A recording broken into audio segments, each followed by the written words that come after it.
There it goes. I'm Aurora Winter, and you are watching the Break It Down show.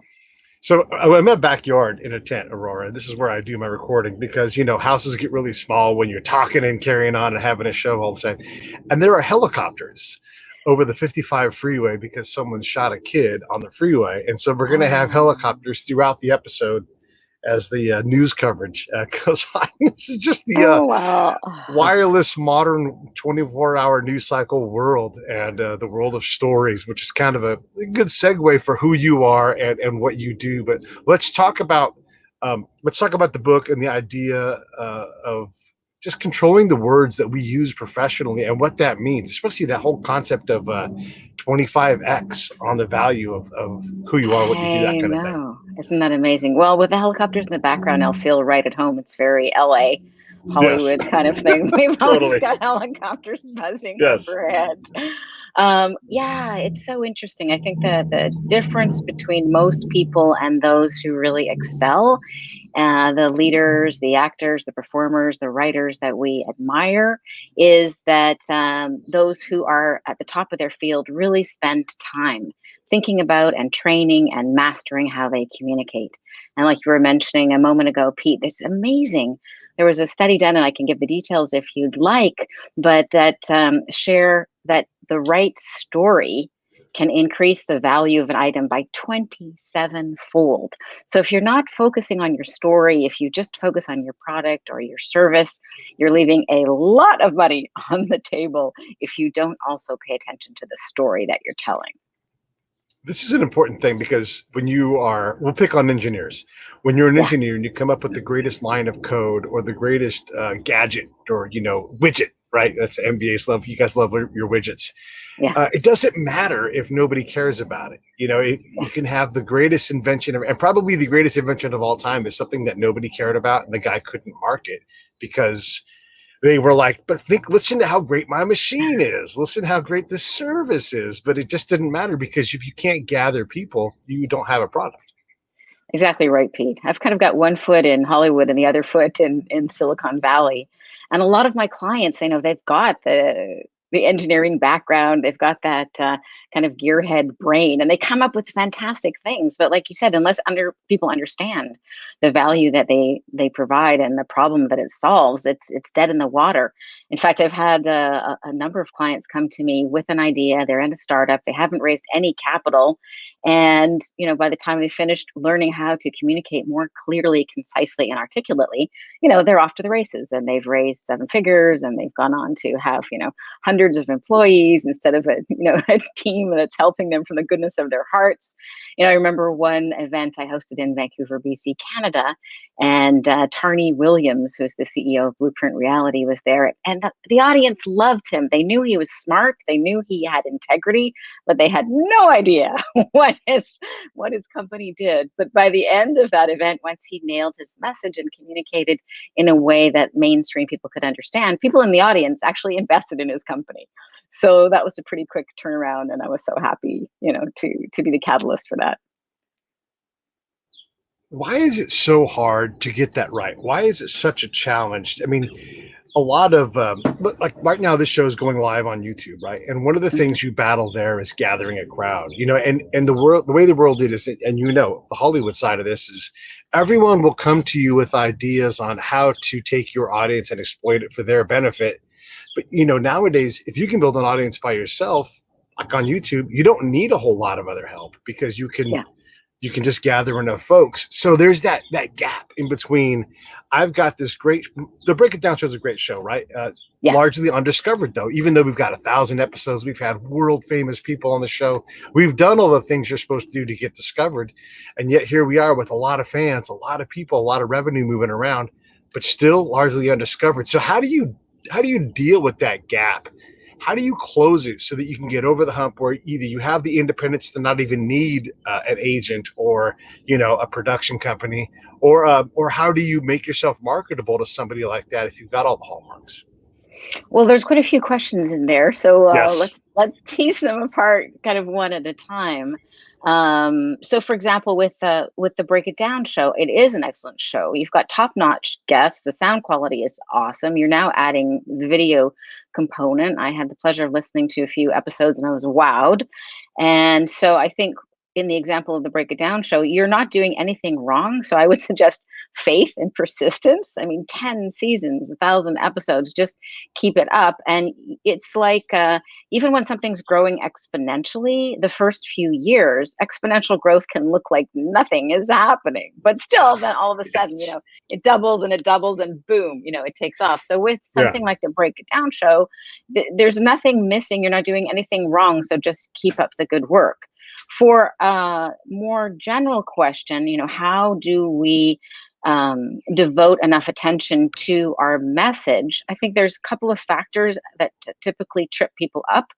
One is just the idea that, well, they don't need to pay attention to their message. They know everybody knows how to talk. It's like, well, everybody knows how to walk, but people understand that if you want to be a ballroom dancer, you need to train, you need to practice, you need to have it choreographed.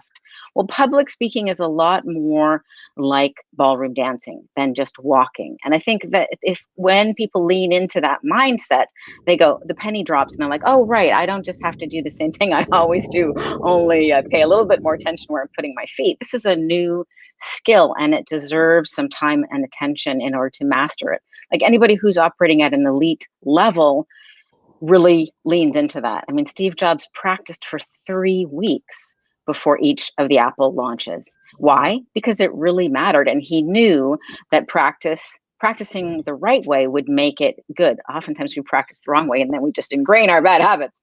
But he practiced where to stand, how he was going to emphasize different points. He got really comfortable with it, and he had a great product and service. But I've experienced that in my own business as well. If you don't have a good message to go with it, nothing happens. But I think we can all look at Steve Jobs as an example of mastery and the elegance of a beautiful message. I mean, those were ads, but they were must-watch television, right? Yeah, and if you lived through that time, Apple was dead. Microsoft Yeah. had to help bail out Apple. It was just a brand that was going nowhere and didn't resonate. And then all of a sudden, it's just become one of the biggest companies, at times the biggest company in the world, in part because of his vision. And you're right. When you look at a pitch, right, you practice it. Maybe you practice it 10 hours. And obviously, any pitch you practice 10 hours, you've nitpicked, you've rejiggered, you've thrown away whole segments and redone it and then gone back to the original and its hand position and all of these things. And 10 hours, you still got 20 something hours to go to get where Steve Jobs was, and Yeah. it's not that you have to, okay, well, we're going to practice 500 hours, right? Like, it doesn't work like that. Yeah. But your competition, the people who are also asking for money, are competing in all of these different facets harder Yeah. than you are in a lot of cases, especially with the words. Especially with the words. But the cool thing about the words is that anybody can practice, and you want to practice a lot. Like I lived through a period which was very difficult. My husband died suddenly. I had a 4-year-old son. My husband was also my business partner, so I had no business, no husband, no income, and a 4-year-old son. So what was I going to do? So a lot of the time I just tried harder at what I was doing, which was I was a fledgling screenwriter at that point. But then, through coincidence, somebody dragged me to a party. I'm like, I don't want to go to this party, but I went to the party and ended up, talking to somebody. Of course, they said, "What do you do?" And I said, "Oh, I'm a screenwriter. Tell me about your movie." So I told them, and I got animated and excited because I was very excited about that particular script, which was about absent fathers and lost sons. So it related to my husband's death. And then he said, "Oh, do you want to pitch your movie and represent the province of British Columbia at the Banff Television Festival?" And I'm like, "Who are you?" Well, he turned out to be the head of the BC Film Commission. I was completely naive. I didn't understand. I was just being myself. So that was an opportunity. Then I had an opportunity for a televised 20-minute pitch to talk about my movie. I'm just a nobody. Nobody's ever heard of me, but I'm a very eager writer. So I practiced for weeks. I practiced so hard my shoulder went into spasm like before the pitch. I had to schedule a massage. But when the lights were on, I was on. I was excited. And that 20 minutes changed my life. It led to 6 figures of income. It led to a whole career in film and television. It led to my screenplay being optioned. And so when you've got something you're passionate about and you practice, 20 minutes can change your life. But the other thing I realized at that at that particular junction is I'd spent all this time working on my movie, writing the script, rewriting it, researching absent fathers and lost sons, and practicing my pitch. But I hadn't really thought about how can I say yes? What if it goes well? And so I know, right? So thank goodness my agent was there to field offers on my behalf, because I sparked a bidding war in spelling TV, and some Canadian producers were like, "We want it. What do you want, Aurora?" And I'm like, I had Yeah. no answer. So that's part of why I wrote Turn Words into Wealth. I want everybody to be prepared to say yes when your pitch or your book or your movie idea or your business idea is well received. It's also good to be able to say yes. Yeah, what happens when they say yes is the next book. You know, and what happens when another book you should write, and you know this from working in Hollywood, what happens when you no longer have to worry about the next gig? You have to marshal saying no, because if you say no too much in Hollywood, they quit asking, and they Yeah. go look for the next person. We had Allie Willis on. She's one of the most famous and successful songwriters of all time. And Yeah. I don't know if you know who Allie is, but she's got this is for the audience, I guess. She's got this museum of a house where she's got all this pop culture stuff. She called it a museum for kitsch, and you had like just all kinds of hair products, brushes, just things that were Americana. And her house was so packed full of this stuff in a way that wasn't crowded.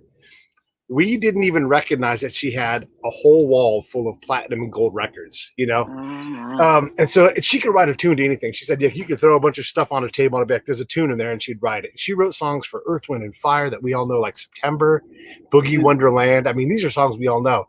But the problem with that is that the music industry kept coming and kept coming and kept coming to the Mm. point where she's like, I hate writing songs. Mm. I want something else. And this is funny. She tells this great story about how she wrote the theme song for Friends, right? Oh, And wow. she didn't want to write it. She owed 1/7 of a song to the studio, right? I guess it was Sony or Warner Brothers. That's who it was, Warner Brothers. 1/7 of a song. And so she's like, all right, I'll write this stupid thing. And the Rembrandts happened to be in town, and they had some contractual obligation.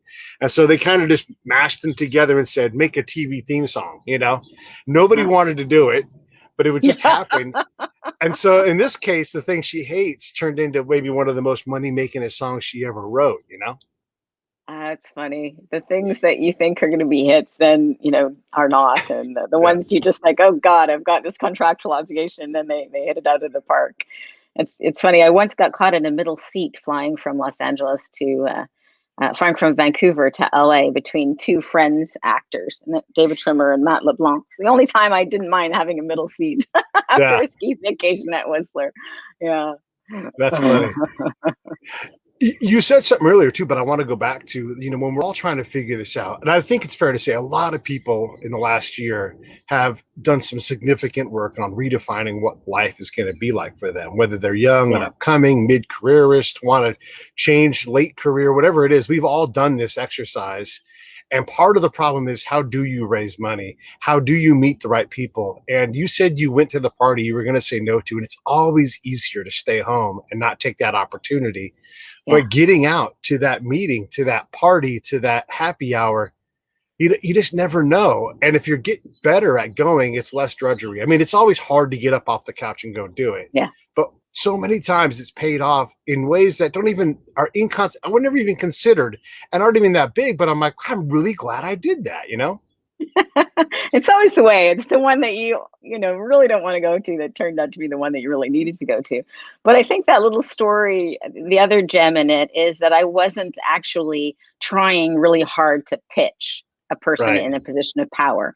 I was just answering the question, and I got excited about, my movie and that genuineness. So I think that's the other thing for us to Mm. balance. Sometimes people are so negative about marketing that they shoot themselves in the foot. But Yeah. marketing, it needs to be leaned into, because if you've got a gift to give the world, and you hide it, you're not doing anybody any favors. So I think marketing is really just the process of sharing your message with others, and the message is not for everybody. Your message, with the Break It Down show is specifically going to attract, people like me. I really enjoy your show. But if we try to be all things to all people, that's pablum. That's no good. So be who you are, be enthusiastic, but also consider the possibility that you are doing the other person a service by sharing what you're up to. Because miracles happen not when we, make the other people like fight to find out what the heck we are doing and why we care. Entrepreneurs solve problems at a profit. So what problem do you solve? And the other thing, Yeah. really quick tip that everybody can use in their communication is when we take the focus off ourselves. Like one of the things I teach my clients is when somebody asks, "What do you do?" make the answer about them, not about you. So instead of saying, "I'm a podcast host," or "I'm a screenwriter," or "I'm a trainer," say, what the value you provide is. So for example, Mm. for you, you're going to do it, a better job, Pete, than I am. But, what I do is I host you. This is for you, Pete. What I do is I host the Break It Down show and just share all these amazing guests to benefit the world.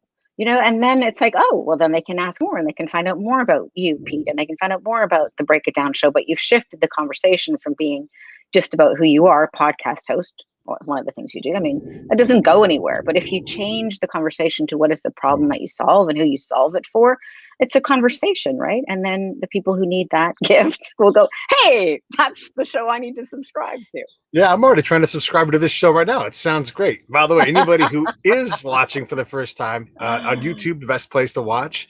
And then also click the subscribe button because that's a big help with what we do. You're right. We do try to, I try to have really hard, we try to have really hard conversations sometimes that make us uncomfortable because we can have them in a practical way. And then we can also have conversations about life, about music, and all these incredible things. And when I pitch the show, like, what's your elevator pitch? Someone always just wants to critique my elevator pitch, and I'm like, why am I even bothering giving? Because everybody says something different. It's like your resume. I'm gonna show you my Yeah. resume. Like, are you gonna look at my resume to give me a job, or are you gonna look at my resume to give me more work to rewrite my resume in some way? Like Yeah. everybody always wants to refashion. People love to give me more work. How do you monetize your podcast? And I'm like, well, there's a lot of different ways to happen. Like, here's what you need to do. And I'm like, yeah, why don't you do that for me? Oh no, I'm done. But there's a lot of advice. And even like on the folks over at Interview Valet were setting me up with you. I have to go look and see who you are because there are so many business coaches. There are so many people that have advice and so many people that write books. And I know you're a Yeah. big proponent of writing books, and I agree with you. But there's so much noise. I had to make Yeah. sure that like you had something to deliver, which you definitely did, and I loved it, and that's why you're here.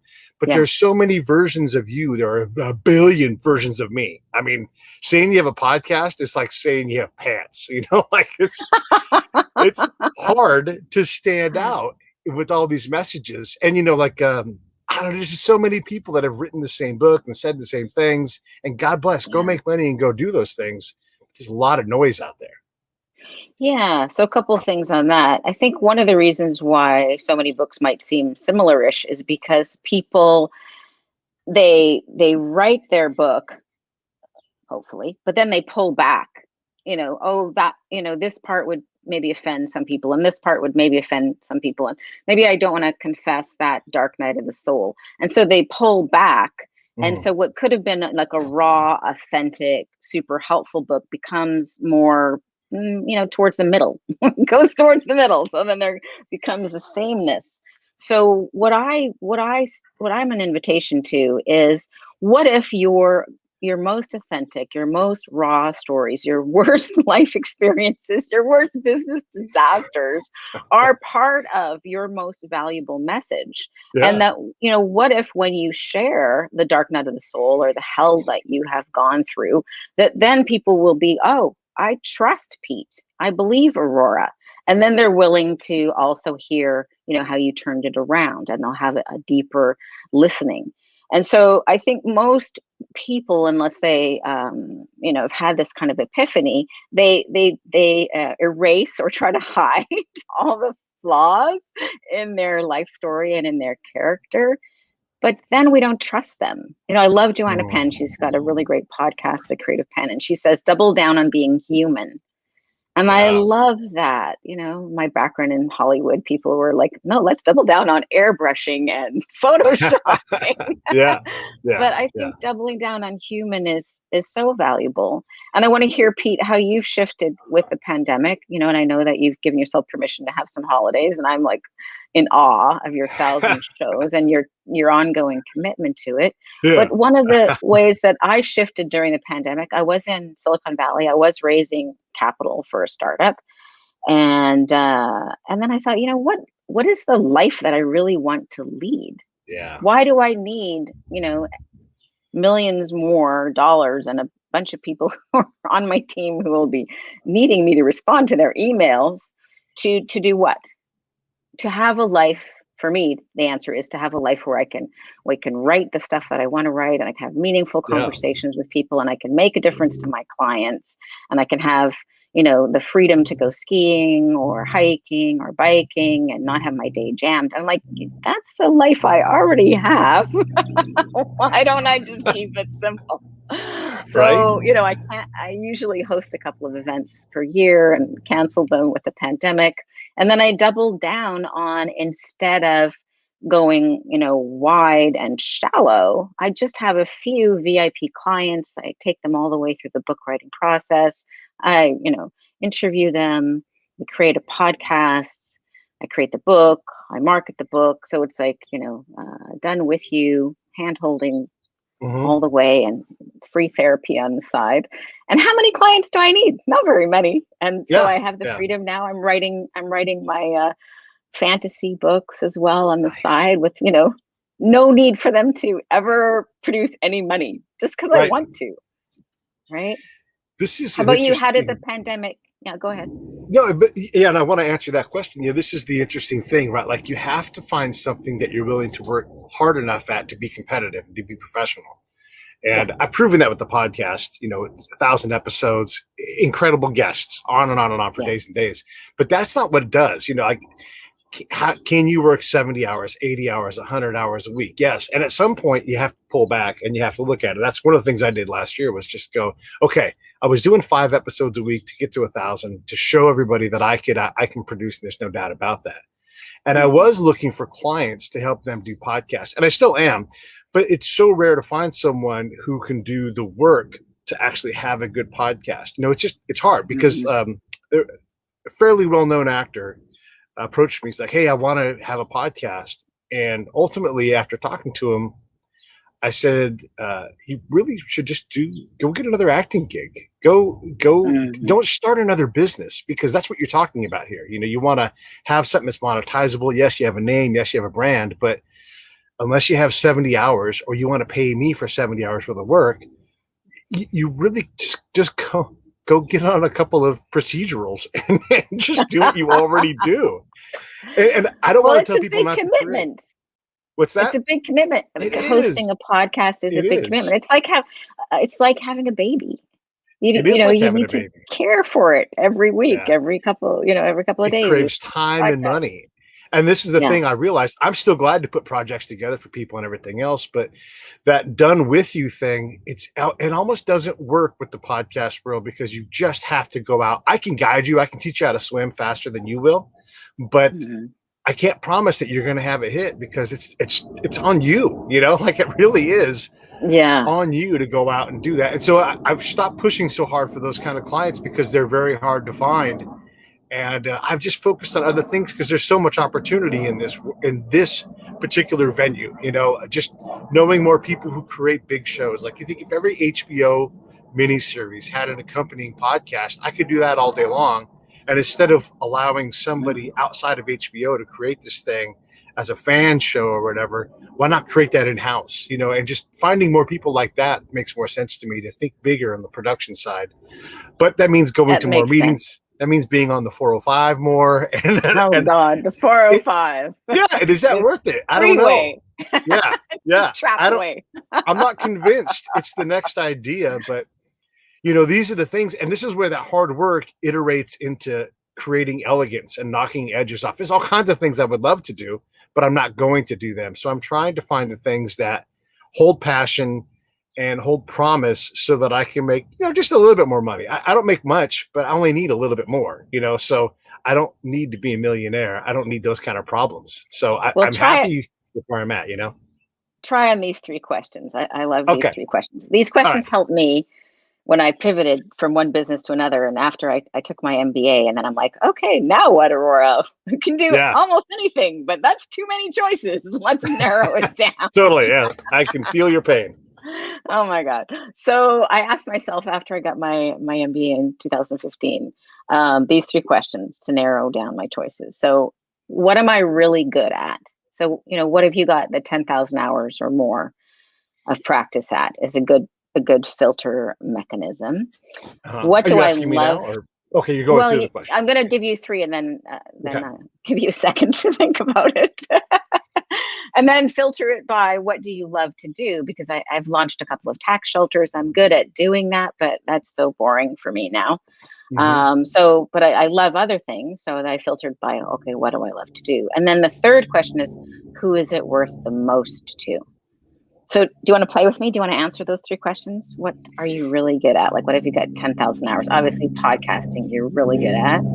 Yeah, well, and podcasting really is a new iteration of my work in the field in Iraq and Afghanistan as a spy, right? So what would I do every day? I would go out and have these conversations to try to find out what was going on in the area. So I'm doing the same thing now. It's just safer, oftentimes over a camera and a screen, but it's the same thing. And then I would write a report about this is who I talked to, this is what we talked about, this is what I think it means, and I would bring these Mhm. little snapshots of humanity back into the American side of things, and then try to reflect that back to the locals, right? So that we could all kind of commingle as much as possible our realities.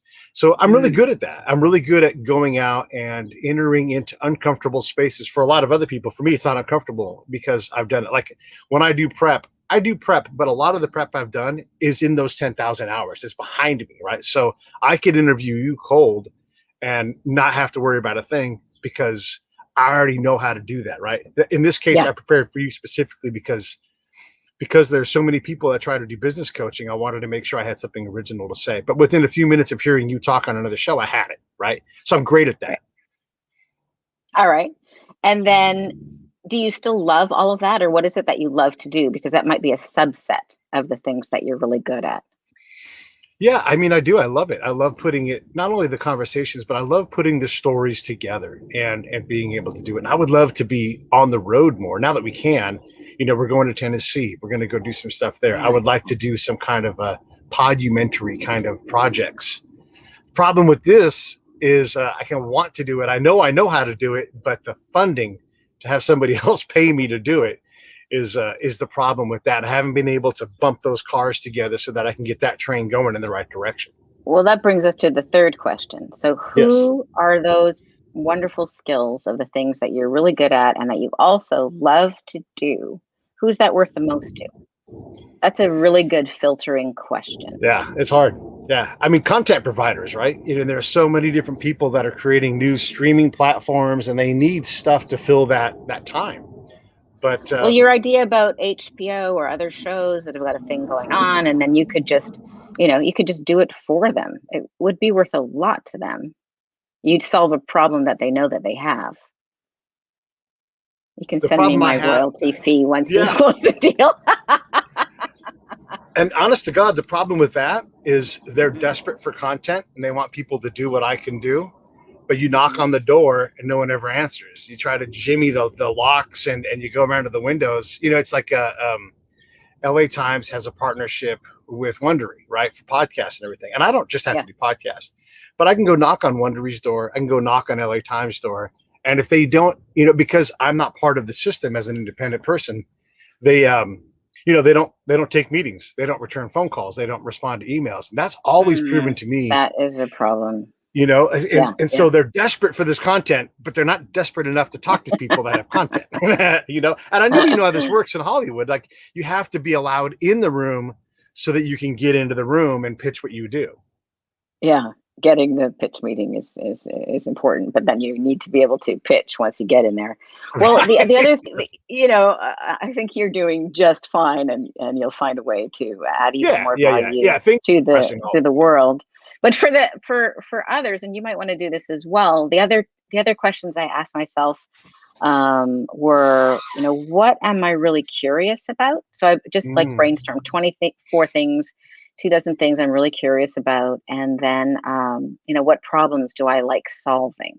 And yeah. so when I just like, brain dumped 2 dozen things I'm curious about, it was all in the communication field. I noticed afterwards, like it was like Yeah. screenwriting, comedy, stand up, podcasts, writing Can we books. I I wanna don't spend like, some time right here, though, and talk about this because okay. when I talk to people about you, because everybody wants to know, like, how do I do a podcast? They always want to know about monetizing them, and I'm like, yeah, monetizing will come if you're good at it and you spend time and you invest money and all that.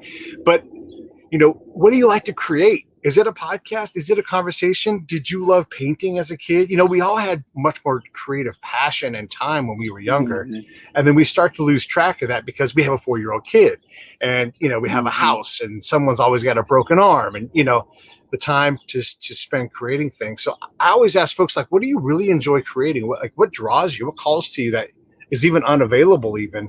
And I find that a lot of folks struggle with that answer. Like, what brings you joy the minute you start doing it? Mm. Well, for you're asking me, I assume. So Sure. obviously, I'm the only person here who could answer.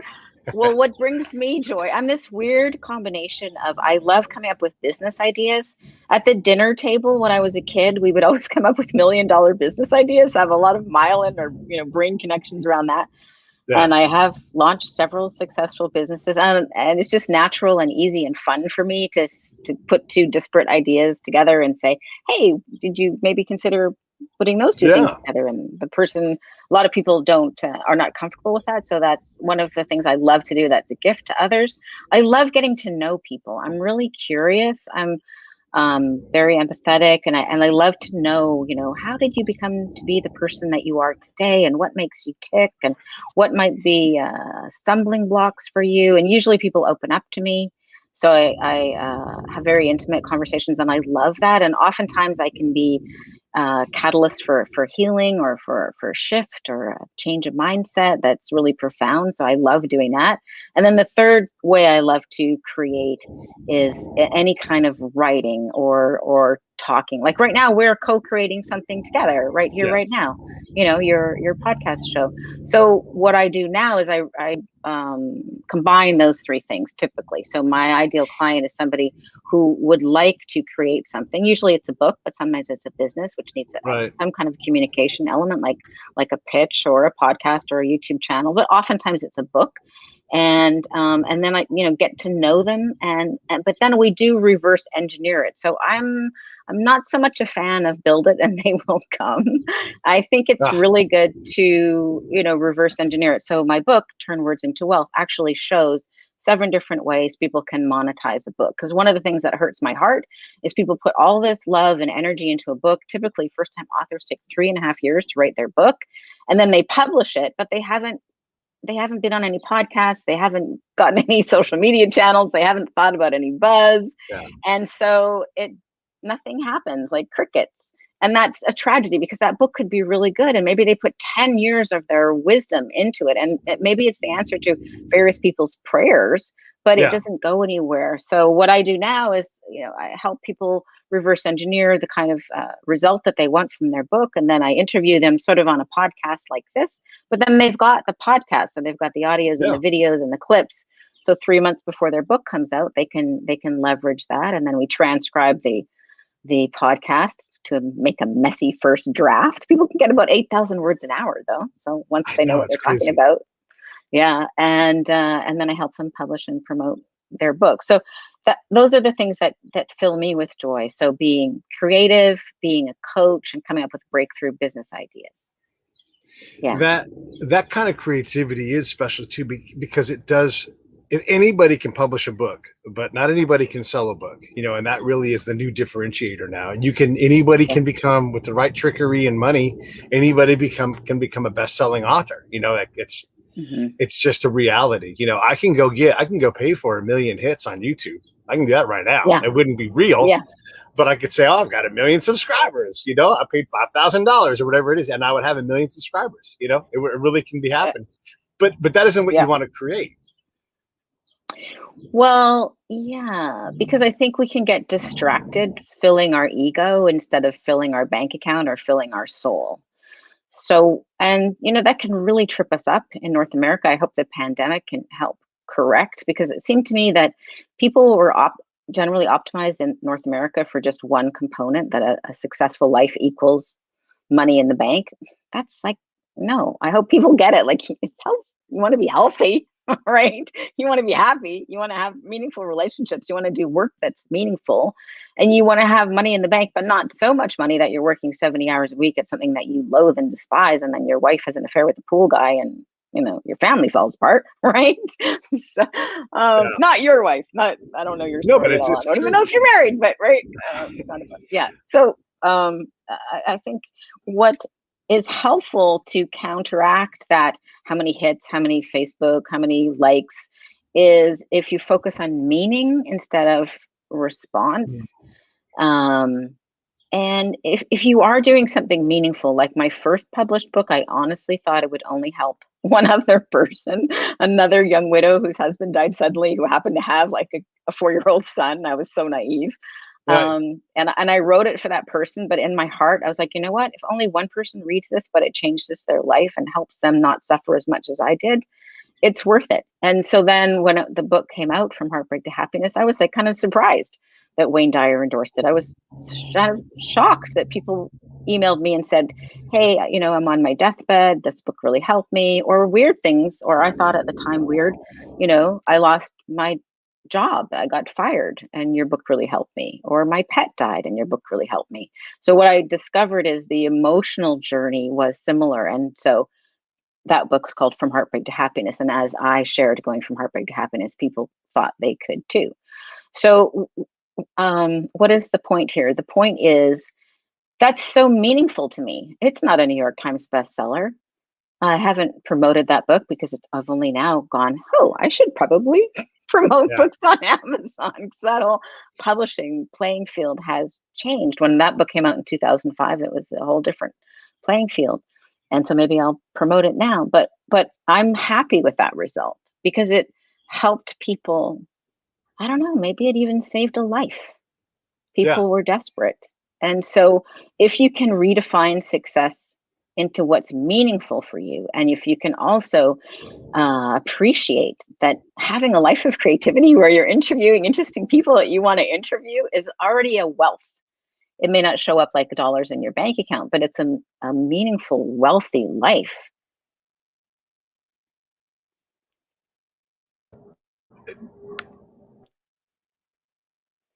You look like you were about to say something, but I don't know, maybe the connection Trying. spaced. There it goes. Yeah. I'm just, there's an airplane flying overhead to land at John Wayne. I was Ah, trying to mess with my mute button, and then my mute button wasn't working. Anyhow, I'm so glad you said that, because one of the things with podcasting, and again, answering that question, well, how do you monetize it? It's like, well, if you only think of monetization as money, then very challenging, and nobody should ever create one ever.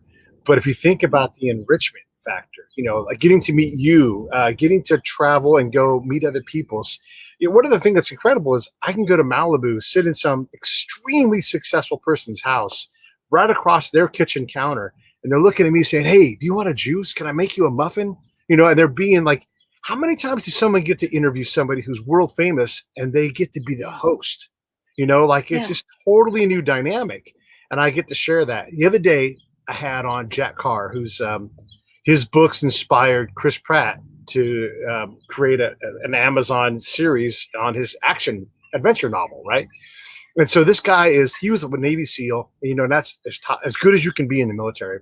And now he's one of the top authors in the Yeah. world. I mean, when you got someone, optioning a script is one thing, optioning and, hey, we already got Amazon, we're doing a deal, we're going to create this thing, and it's series #1. I mean, that's a whole different thing.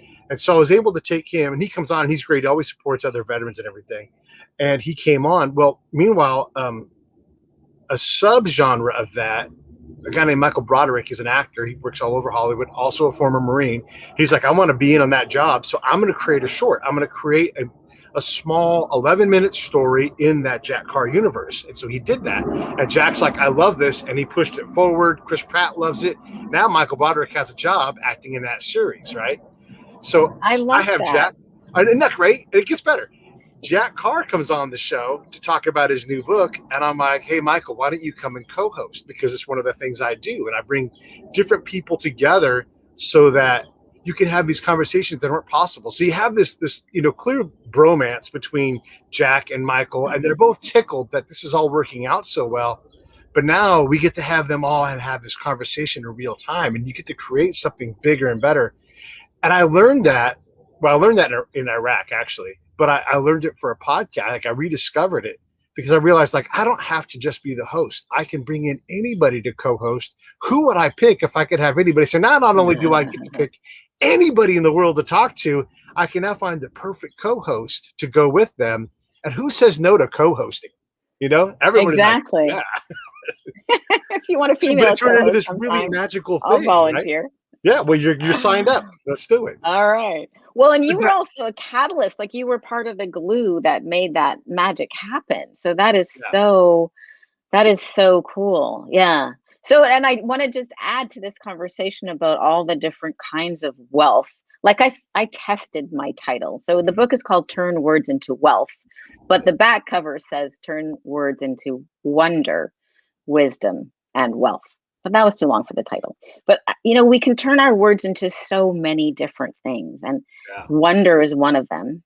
Yeah. When we have learned something and then we share that wisdom with others, or all kinds of aspects of wealth, just sticking with the W words for the moment. Yeah. But words are, stories are what makes life meaningful. Stories are how human beings create meaning. Stories are the DNA of our wisdom passed through the centuries. Like, we are so enamored with science, but science can't tell you what is the right decision. Science can't tell you what is the right way to live. And how humans have communicated these values to others is through stories. Stories stick in our hearts and minds. So if you really are passionate about sharing something, tell it in a story. And then the person will be left thinking about that. Yeah. Right? I love this about your book. And you're right. This has been a theme on the show, a soft theme, a leitmotif, if you will. But we have access to all the data in the world, all of it. But we don't seem to generate more wisdom for it, So we have all of this stuff, and yet we struggle with basic cultural problems. We struggle with so many different things, and that wisdom is it's absent, And so we have all these data points, and it gets confused, and it turns into this noise. And then also wonder, and I always talk about joy and wonder myself too, because if you're able to collect those moments, then it's easy to focus on the last time you were in a rage, and you were shaking your fist at something and mad at a computer or whatever it is, right? But if I was to say, hey, Aurora, when was the last time you were just overflowing with joy, or when you just mouth agape wonder? When was that last time?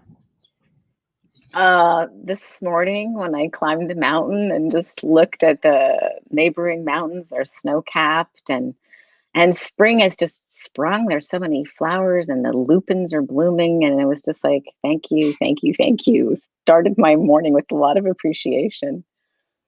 Yeah. That's why I'm happy to have more time. Yeah. How about you? What was the last time that you had that feeling? You know what? I had some time. I woke up early. I've been trying to work through a couple things in my head that are projects. Nothing crazy, but just, my brain activated early. And I thought, you know what? I live about halfway between Disney and Newport Beach. And I was having a conversation with one of my production people in Macedonia, which is crazy to say that. And he's like, what are you doing? Well, I'm driving down to the beach. I'm going to go see the beach, turn around and come back, because it's less than half an hour round trip, And so I drove down, I saw the ocean, I saw the sand, and I thought, there you go. Whatever's going on, you live 10 minutes from the ocean, And then, by the way, it's Southern California. I live 90 minutes from the desert. I live 90 minutes from wine country. I live 90 minutes from a mountain, whatever I want. It's all right here.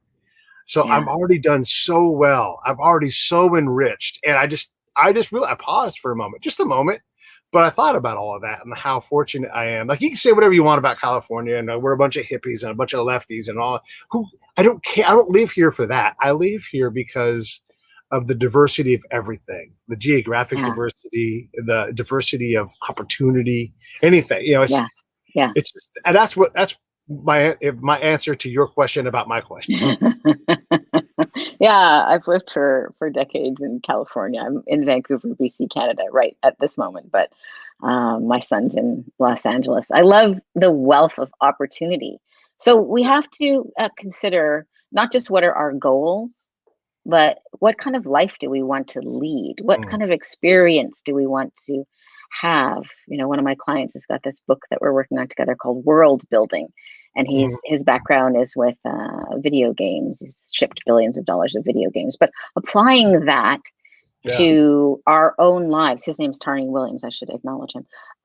Applying that to our own lives, like what kind of like life do you want to have? And so often we have goals that are, I want to have this many followers. I want to have this much money in the bank. I want to have these kinds of, accolades from others. But that's not about your life. That's not about your life experience. That's not about how much wonder or delight or creativity or richness or freedom that you have, or it's not about how many opportunities you have for connecting with new people like you were talking about, or learning new things, or having an enriched experience of traveling. So I really challenge everybody, what kind of life do you want to lead, or what kind of life have you already led, and how yeah, could you share that and help others, and be of service? Like, I think the imposter syndrome, I'd love to hear your thoughts on that. I think that's another thing that gets people tripped up on, how many social media followers do they have? Because I think it's very easy to connect with that energy of I'm not good enough. I'll never be good enough, right? Like, and I went and got my MBA because I'm like, well, maybe I'm not good enough. And then I did my MBA and I'm like, okay, I already knew all of that, but I've got the degree now. So this is as good as it gets, right? If you don't like this package, then I'm not the right person for you. But when we can shift our focus from ourselves and getting that gold star or that certain number of Facebook followers or an Academy Award, and instead think, I only have one life. Who do I want at my funeral, and what would I like them to say about me? yeah, What right. difference do I want to make?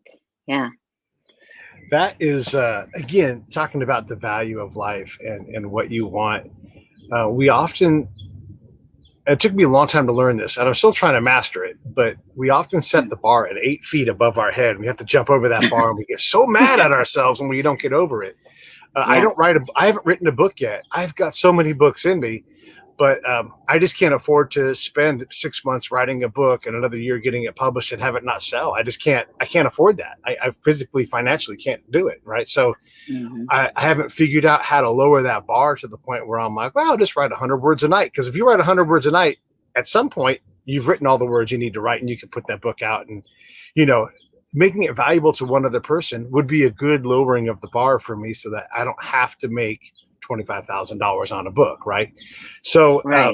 then I can justify the time. But Yeah. it's tough because for me, the bar stays higher than I can reasonably expect to do it because I can't, I just financially I don't make a lot, and so I have to allocate my time in a way that makes sense. But it's easy to make that into a justification for not writing a book. And with that said, Right. I'm constantly working on the books, but Uh-huh. I'm not pushed to do them because I've also got this wonderful outlet here where, like you said, you know, I can write a book in 10 hours by just speaking it and have it just be Hmm. here. And so I do that all the time as I share these ideas and share these conversations. And so the show is sort of a book, but not really though. Well, yeah, exactly. I can give you some tips in a second because I Sure. think it would be wonderful if you wrote a book, and I think it is wonderful that you have a podcast. I think the interesting thing about a book, in order to leverage to the next level, it is very helpful to have a book because it opens doors, and the root of the word authority is author. And I've loved books since I was a kid, so I'm biased. So if you want an unbiased opinion about books, you would not get it from me. But I love books because they're basically like telepathy that can time travel. They can travel, through time and space. And somebody can open the book up and have an intimate conversation, really, with the author, Yeah. hundreds of years after that person is dead, and thousands of miles from where they lived. So, I've been personally mentored by Ralph Waldo Emerson and by C.S. Lewis, and they've changed my life, and I've never met them. I did Yeah. meet Wayne Dyer, and he did also change my life and endorse my first book, but I'm still listening to his audiobooks and reading his books, and they continue to add value to my life. So I do love books, but you're in a great position because it's not enough to have a book. You probably need, one book and then 100 pieces of other content. You got 1,000 Yeah. episodes already, so you're good on that. But you could do what I do with my clients, or I'd be glad to have a call with you and see if I can help you. Is just, create a structure for what is the theme that you want to talk about so that it's got a container. And then Yeah. the work is actually creating the structure. I love the book Story Grid, which I believe is available for free on storygrid.com. You can actually get my book, Turn Words into Wealth, for free. Right now, those of you who are listening live, it's free until the end of May. So those are 2 free resources. And then, once you've got a structure for what you want to talk about, you can have somebody like me or a friend interview you, or you could just make yourself questions and then talk on your podcast, transcribe it, and then you've got a messy first draft. Then you might want to delegate that, because if you're not a word wrangler, you might Yeah. go, oh, that's a mess. But you can hire an editor, like often, considerably edit whatever the messy first draft is. But you could delegate that process. There's, thanks to the internet, so many, you can work with people around the world and then have your book produced. And then, of course, there is the marketing of the book, but that would attract. I mean, it's just a cool thing to have if you like books, to have your words Yeah. in a book. And thanks to It- Amazon and Kobo and Apple Books, you can publish a book right. and it can be available worldwide in the click of a button. How cool is that? Super cool. And you should hire an editor, by the way. I get to You read a should lot of definitely. books, and I'm no editor, but I can tell when someone else is in an editor too. Yeah. It can be a lot, Yeah. you know. Uh, Yeah, yeah, I mean, I these are hired an editor for my book, even though, if you got an advanced review copy, you might have seen it before the final proof. But it's just good to have multiple eyes looking at things. And once you've read something a dozen times, you're probably going to miss the same typo again. I can read it once. I don't want to miss the typo forever until I publish it, and then I can see all of them. I So, pro love that writing you. aid and editors are your friend. Yeah, for sure. I love that you talk about being mentored by Emerson and by Lewis and all these other Eliot, whichever people you mentioned. But because let's see, Cervantes told me some hilarious jokes that he wrote in 1605 about a guy who was a little bit crazy and tilted on windmills. I mean, you're right. Yeah. This is that person's best effort that they had at the time. And I'm positive every one of these authors, if you brought them back and said, was this perfect? They'd be like, absolutely not. I didn't explain this very well. And 3 books later, Yeah. I was, if you read, we all talk about Orwell. We had a guy named Dorian Linsky come on, and he did a biography, like a really deep dive of one of Orwell's books, 1984. And in that came the whole biography of Orwell the man too. And so you realize just how much he evolved in his lifetime. So we always say Orwellian this and Orwellian that, and every political party leverages his work. He's so ubiquitous. But when you dive in to his words and you see his struggle as an author, as a guy going through wars, as a generally unlikable guy, in a lot of ways, you read and you get to know this person and you're like, oh my God, this is the best that they could do. And if I can't find value in that, then what the heck am I doing? I love having authors on because they've really had time to think and they've had these moments of brilliance and they've chosen to write them down. And then they got someone to publish them and then someone to sell them. And it's like, that's how powerful these words are. And we choose to ignore them. But I would say that you'd be wise if you didn't. Well, and I also think we need to give ourselves permission to evolve. In our instant, microwave society, we want everything done right now. Picasso is another great example of that. I mean, I took my my MBA in Italy, a place called Chimba. So I had a lot of chance to travel through Italy, and be driving the little car. And I was like, okay, well, I'm hungry. So let's stop at this town. I have no idea where I am. And so then I would always ask, have you got an art gallery? And they would say, point me down where it was. And I went into this one art gallery and there was amazing art. I felt really drawn to it. It was so realistic. It was very realistically done. And there was a lot of blue shades. And then I was like, that's Picasso. That was his blue period. Like, he learned how to paint very realistically. Most people don't appreciate fully how much he gave himself permission to evolve. And we don't in our society today give ourselves permission to evolve. So master something and then do something else. I mean, life is long. What if you live to, this is why I took my MBA. It's like, what if I live to be 115? I would definitely regret not doing it, right? And it's a good reason to write a book or launch a podcast or start your startup and pitch to raise capital or start your YouTube, whatever you want to do. Like, why are you waiting? Memento mori, we don't live forever. That's true. And this goes back to what we were kind of talking about earlier is don't set the bar so high. And it's okay to change your mind. It's okay to go, I really wanted to try being a travel writer. I did it for a little bit and gosh, I love traveling, but turns out I like being home, or whatever it is. you get to change your mind and you get to say, it's not always quitting. Sometimes it's evolving or iterating into the next thing. You're like, I tried that. Like, we know that I like the podcast. I've done 1,000 of them. It's hard to do something 1,000 times that you hate, unless you're getting paid really well for it. And then you're just like, ugh. And we both know people like that who they create movies that get them paid so they can do the one project in 8 that they want to do, because that's their curse. They get to do the thing they love every day. They just don't love what they have to do it, Yeah. I'm all for filling things up with mostly the things I actually love to do and are full of wonder and delight and making a difference. Yeah, absolutely. I think, we are living longer and longer and healthier and healthier.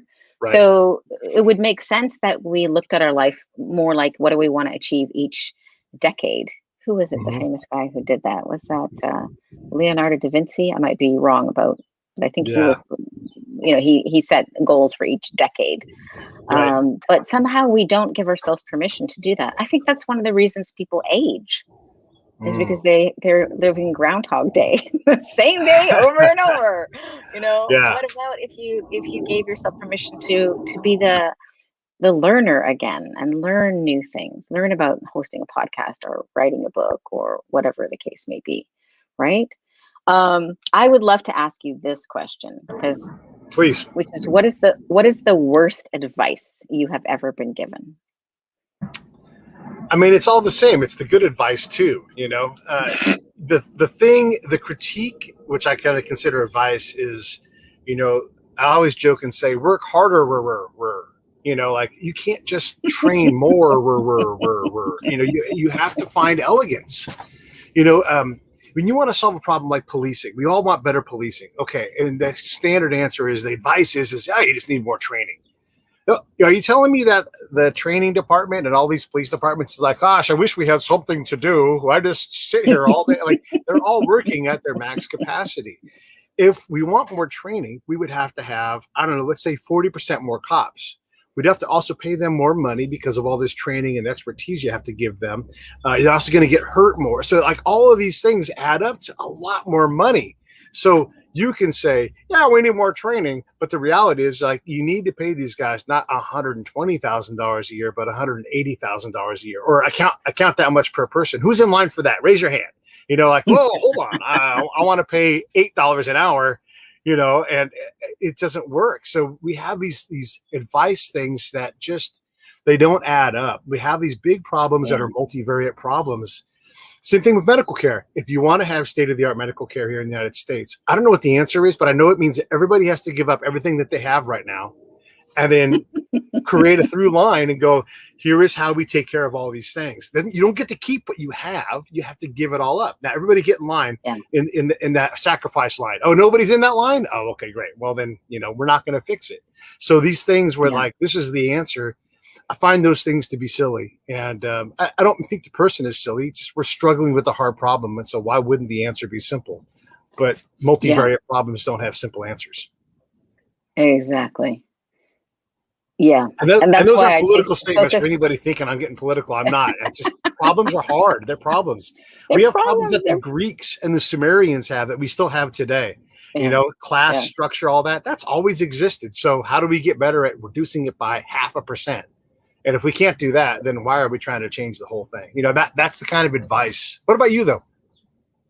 Well, I was going to share David Goggins when he was asked this question, and then I'll answer for me. He said the worst advice he ever got was from a New York agent who said that if he self-published his book, he would only sell 5,000 copies. But David Goggins decided to self-publish, as you probably know. His book's called "Can't Hurt Me," Yeah. and he sold over 1 million copies in 1 year, as well as I think 600,000 copies of the audiobook. And I don't know exactly how much he made, but probably in the order of $20 million. And he can't So stop getting booked that, to speak, you know? and he can't get stuff. Yeah, Yeah. exactly. And Yeah. he's catapulted his star to the next level. So I just wanted to leave people with that, because I think people have this idea that self-publishing, or I like to call it indie publishing, is the path of choosing to only reach a few people, and it's not that way.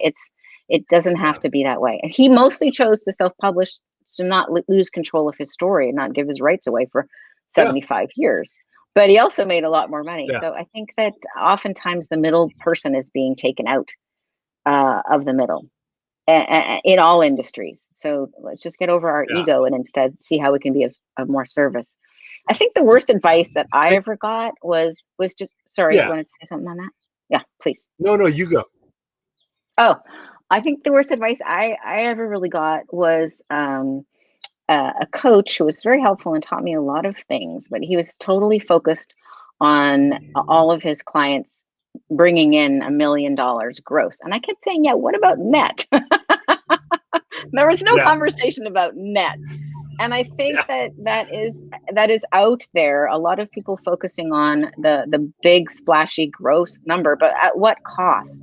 You know, one of the people who was in that mastermind group with me, he did make $1 million, but he only had $178 in his bank account at the end, because it was Yeah. gross 1 million, but it was net $178 and a lot of stress. So always look at the net, not the gross Yeah. of the Yeah. situation. Yeah. The other thing I want to say, and this is like, you know, kudos to you, because being able to shepherd people through the publication process, it is not a simple thing. If you want to write a book, you can for sure get a publisher to do it. If you try hard enough, you'll find someone. But no matter what happens, whether you self-publish or you get the biggest house in the world to publish your book, you have to be salesperson of the year for your book. If you Yeah. don't go You gotta, out and outwork that corporation, because they've got as soon as your book is published and the deal is signed, they're working on the next book. They will give you the attention they owe you. But yeah. I know a number of authors who signed great deals. They did a great job. Their book did so well, and the publisher was always trying to say, "We're not going to do the next printing." And you're like, "The hell you're?" And you know this to be true. Like, Yeah. we're not going to do a fifth printing. You're like, why wouldn't you do a fifth printing? Well, there's not that much demand. They're like, I'll be right back. I'm going to go sell 10,000 books, because they knew how to do it, you know? And so Yeah, just because you exactly. get published, you still have to be able to tell your story and market yourself in a way that makes people crazy and bananas for your book. Well, and that's one of the reasons I wrote Turn Words into Wealth, because I think that so many people assume that if they get an agent or they get a publisher, that's it. They don't have to market it. And that's not true. So I really wanted to show like 7 different examples with a bunch of different stories, from Yeah, Tim Ferriss to Arianna Huffington it's so to cool. all kinds of stories about how people can self-publish, indie publish, and then think through their back end.